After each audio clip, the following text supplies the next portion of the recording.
Olá, meu nome é Nathan e hoje falarei um pouco sobre a eletrólise da solução de NaCl a 1 mol.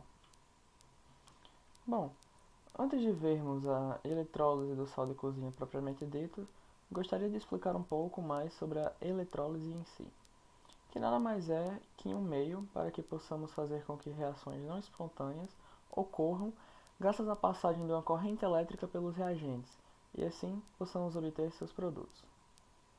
Existem dois tipos principais de eletrólise: a eletrólise ígnea, que é em reagentes fundidos a altíssimas temperaturas, e a eletrólise aquosa, que é em soluções aquosas de reagentes que gostaríamos de gerar eletrólise para obtermos produtos. Agora que sabemos o básico sobre a eletrólise, vamos ver o vídeo onde demonstramos a eletrólise do NaCl. Bom, a gente vai fazer aqui a eletrólise do cloreto de sódio, o famoso sal de cozinha. É uma reação bem simples. A gente vai precisar de uma fonte de energia, por se tratar de uma reação eletroquímica.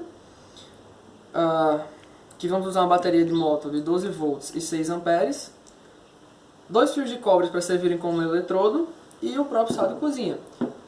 Para isso a gente vai precisar fazer uma solução de cloreto de sódio na água. Então, a gente vai colocar.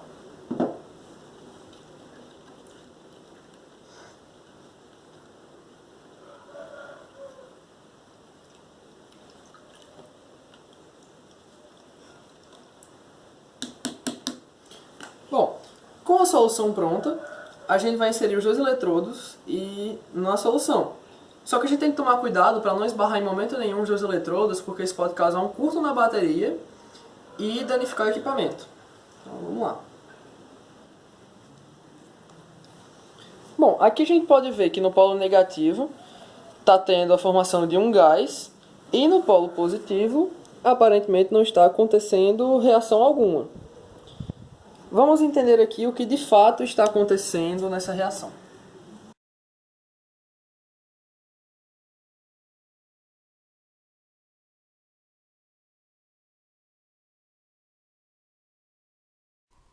Bom, agora que vimos a reação acontecer, vamos entender melhor, quimicamente falando, o que estava acontecendo naquela reação.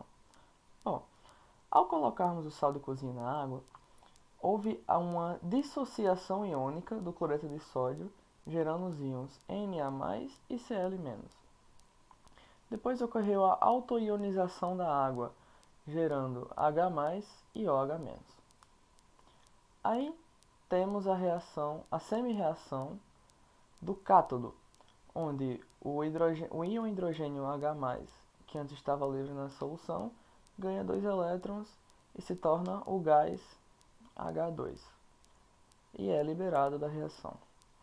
Depois temos a semi-reação do ânodo, onde o Cl-, que estava livre na solução, doa 2 elétrons e se transforma também na forma de gás.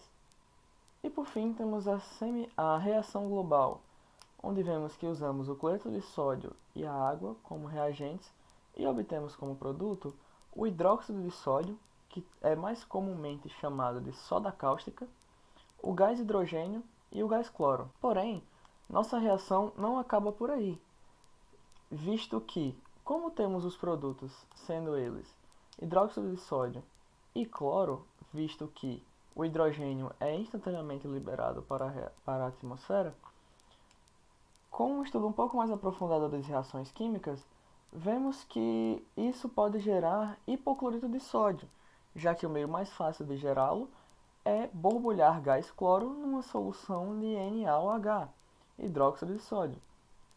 E visto que o H2 é liberado em nossa reação, e como produtos nos restam apenas a soda cáustica e o cloro, temos o ambiente perfeito para a criação de hipoclorito de sódio, que é a famosa água sanitária.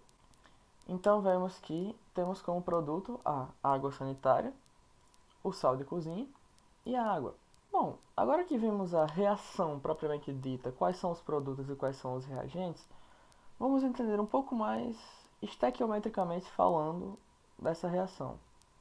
E vale lembrar que reações teóricas no papel são uma coisa, porém na prática são outras, visto que, analisando nossa eletrólise com um pouco mais de tempo, vemos que um dos fios, o fio onde está sendo feito o cloro, sofre uma leve oxidação e acaba liberando os íons de cobre na solução, que tem a cor azulada. Logo no começo da reação, vemos que ela fica com a cor meio azulada, porém se torna amarela depois, pela alta presença de cloro. Bom, na parte teórica e estequiométrica, vamos usar uma solução com 500 ml de água e 29 gramas de cloreto de sódio, que gera uma solução de 1 molar. E vamos deixar que a eletrólise ocorra por cerca de 15 horas. Ok, mas por que eu estou falando na parte teórica e estequiométrica?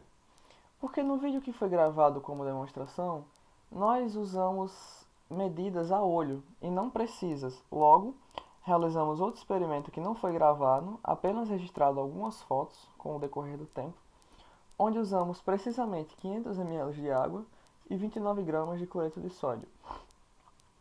Bom, para saber a quantidade de produto que foi obtida na reação, nós usaremos a seguinte equação, onde I é a carga que está sendo usada na eletrólise, T é o tempo que ela ficou acontecendo, F é a constante de Faraday e N é o número de mols de elétrons da reação.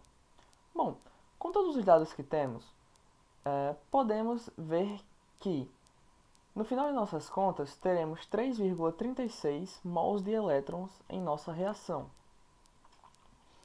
E agora fazendo relações entre a quantidade de mols de elétrons que usamos para gerar a quantidade de mols de produtos e a massa molar dos nossos produtos, vemos que com esse tempo de reação e com essa carga, nós geramos 1,68 gramas do gás hidrogênio e 17,73 gramas de cloro.